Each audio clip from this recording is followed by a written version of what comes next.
ரெண்டு பேர் தான் இருக்கிறாங்க. கொடி பறக்குது எப்படி இருக்கு? கொடி பறக்குது எப்படி இருக்கு? செம்ம மாஸ்.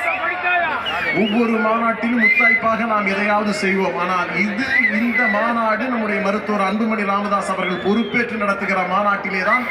அதனால்தான் வித்தியாசமாக பல நிகழ்ச்சிகள் இப்போது நடைபெற்றுக் கொண்டிருக்கின்றன. எல்லோரும் இயக்க வேண்டும். இப்படிப்பட்ட ஒரு கட்டுப்பாடான மாநாடு, இப்படிப்பட்ட அழகான கலை நிகழ்ச்சிகள், ஒவ்வொரு நிகழ்வுகளும் பெயர் சொல்லக்கூடிய அளவிற்கு, இன்றைக்கு மட்டுமல்ல வரலாறு பெயர் சொல்லக்கூடிய அளவுக்கு இந்த மாநாட்டை உருவாக்கி இருக்கக்கூடிய நம்முடைய மருத்துவர் அன்புமணி ராமதாஸ் அவர்களுக்கு ஒரு பலத்த கரவொலி எழுப்புங்கள்.